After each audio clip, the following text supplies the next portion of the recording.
opponents. It's almost like it's a battle of the front lines, man. The Baxia being tanky, but so is the Terizla. Whoever gets picked off first, it's going to be a race. Can you take out the target that you're trying to pick off before his team can counter-engage on you? Because for both teams, that's a very possible option. But Super now, already with a very promising Iron Hook. Yeah, as I told you, Team Falcons, it seems like we have seen Franco so many times with Team Falcons in the MPLI, but not with Super, it was with Maru. And here we can see him with Super, and it is doing really good. But what's also really good is Jasmine's first kill, and Goodnight is forced to use his Flicker. Goodnight has to be a little bit more careful here. He's positioning aggressively, which is good, but at this stage, there's no way he's going to be able to compete against a Lilia and Kufra at level 2. Team Falcons got to slow it down, make sure they don't get punished for their aggression like we saw previously. Well, for now, look, keep your eyes on the mid lane, because with an agility and a wilderness blessing, it's all about that roam. The Kufra from the side of Nightmare Esports going with the firmness for extra bit of tankiness here, whereas for the Franco, it's of course the focusing mark in order to make sure that he can get all those pickoffs. But this is the problem, man. If he lands a big Iron Hook, a big Bloody Hunt, who exactly is supposed to finish off the target? Beatrix comes to mind, but that's a bit later with some items. Before that, the best they can use is the Valentina. And especially if they hook the Baxia or the Kufra, I don't think the Valentina has enough in the early game at least. Yeah, that early to mid-game burst is going to be lacking for the side of Team Falcons. They have a lot of setup, but if they don't have enough damage to follow up on it, we're going to see some similar issues we've seen in the wildcard so far. I think probably the best choice would be to steal like the electrifying beats maybe, and that would be close. But it's still hard to say whether it truly would be enough. For now though, the turtle is going to be contested. Yeah, the turtle was brought to you like a while ago with the camera by ROG, but here we can bring to you the fight. Jasmine's trying to take a little risk, but he's not still level 4, so he will be in a really big trouble if he goes in, and he does go in, he commits to that, and he's now trying to side the game. Let's see what's gonna happen. We are already at that bot lane, having the kill quite fast on Jasmine, and the turtle was secured by Team Falcons. Joey Viana is now trying to get under the skin of Hulk, and Hulk so far is getting poked, and he's losing so much HP. It does look like the state of the game is a little bit further along, so we're going to actually get an instant replay for what happened right as we left off. So I think Falcons, they secured the turtle and then they immediately went for that chase.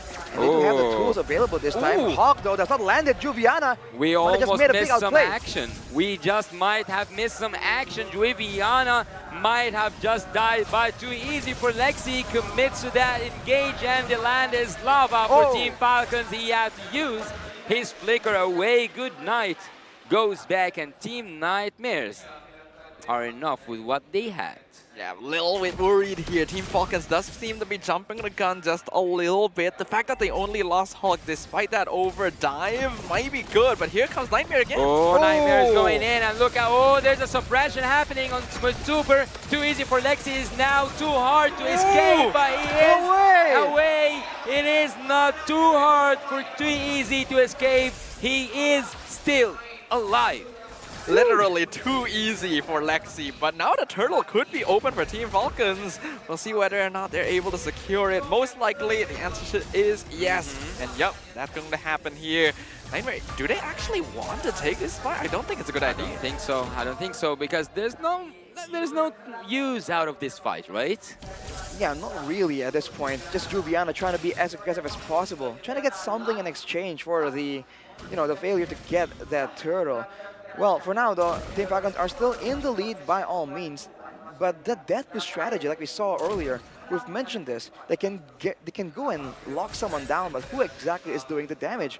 Logic used the Bennett's Rage earlier, but I'm not sure if it actually landed. It might be slightly off, which allows too easy for Lexi to get out of there.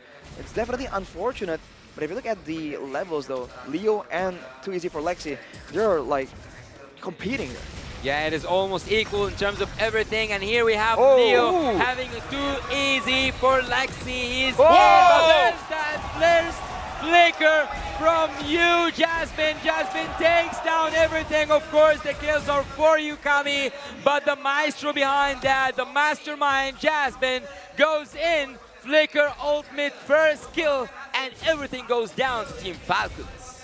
Jasmine literally just crushed the dreams of Team Falcon in one fell swoop. What looked like an amazing engagement and free kill on Too Easy for Lexi resulted in a two-man Tyrant's Rage catch and the loss of their marksman once again. NIGHTMARE Esports, I don't know what happened, but they do seem to be online.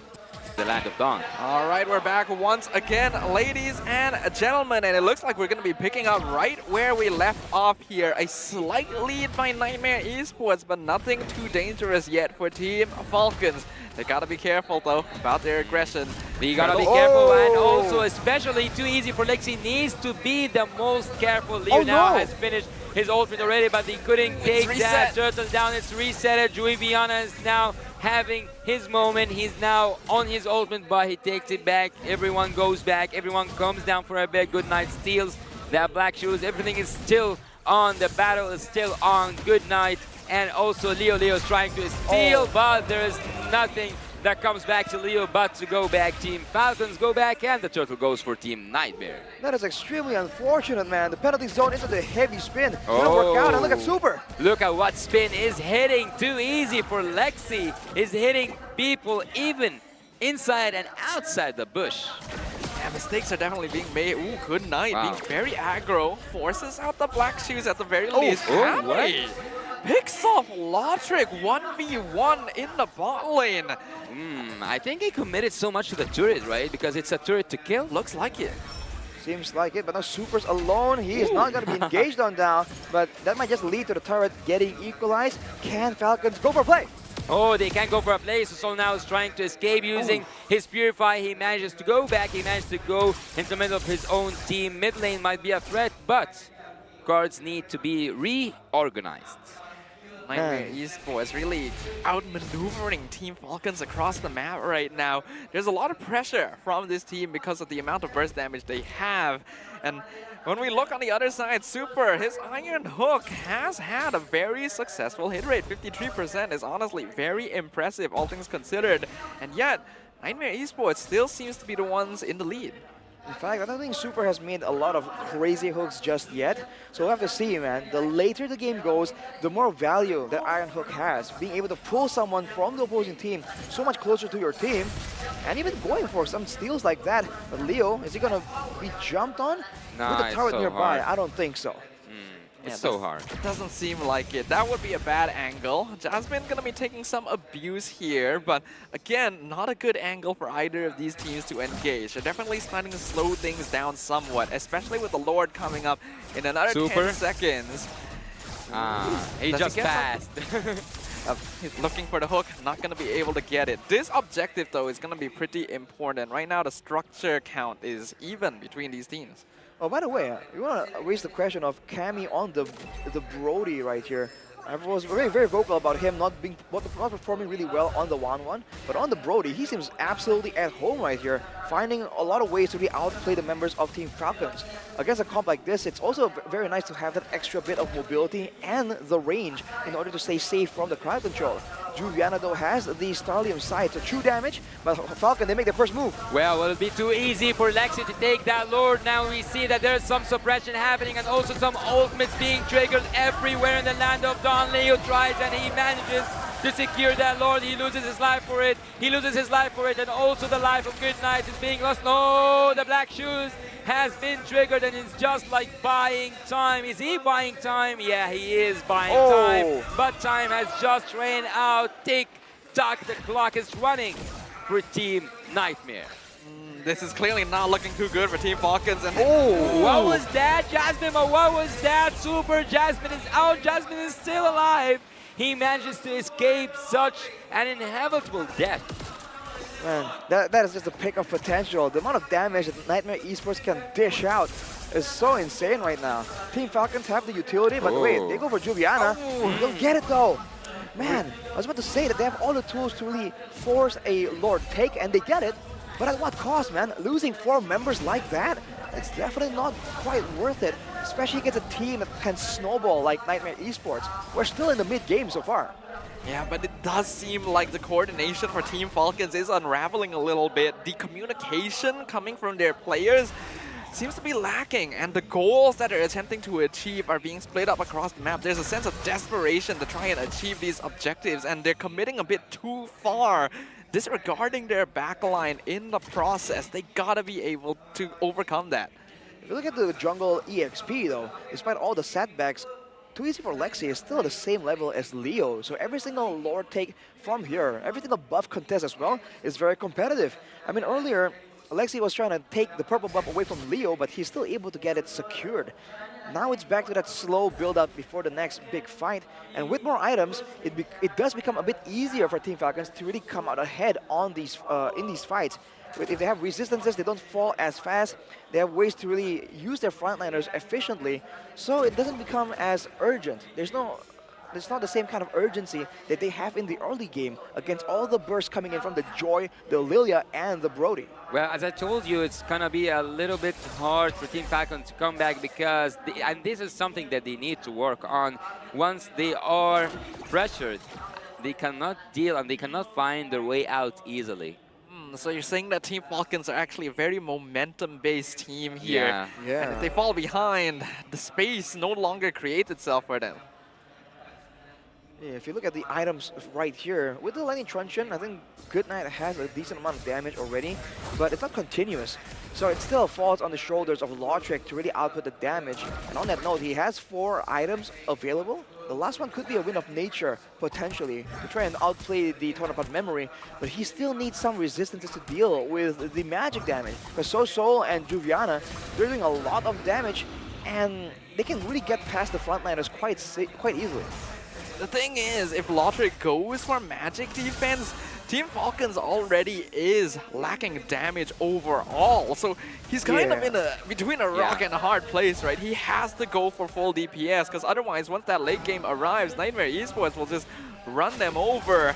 And even before then, I wonder which spin will be the most effective. Will it be the heavy spin or the wheel spin? Look at here. Oh, suppressed down, and Juviana goes down by the hands of Floater, but from far behind, monster kill happens on Super. Leo's trying to find his way in. Leo's trying to find his way in. Leo's trying to find his way in, but it was too easy for Lexi to take that Lord Nightmare, or about to pressure Team Falcons and test them one more time. that was very well played there by Nightmare Esports, purposely delaying the fight once they knew that Juviana had already been caught out to make sure that Leo would not have enough health to spin in and get the secure on the Lord. And honestly, he tried so hard to survive. His timing was almost there. But with that Lord taken now, Team Falcons will have a tough defense. It's a great approach against a team that can go for steals off the back of utility, bait it out, wait for it to end, and then go. I think it's the second time the Team Falcons have went for a ultimate base play and not come out on top. They can siege right here, but against a Brody, that's dangerous. Let alone a Brody with a Sea Halberd that can do max HP damage to the Akai and the Franco as well as the Terizla. Well, I think that the defense for Team Falcons isn't that hard because they have the basics, they have like a good set of defensive heroes, but, and also, like you said something really interesting, Arashi. You said that Franco's late game hooks are the most valuable hooks. Well, the longer the game goes, the more there's a chance that that one random hook, right, if it lands on the right person, it can completely turn the game around, despite the difference in gold.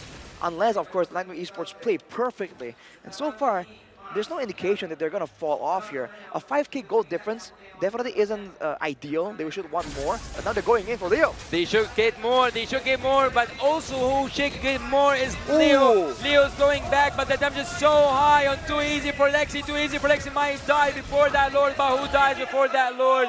Or like before that team fight ends is Super from the side of Team Falcons.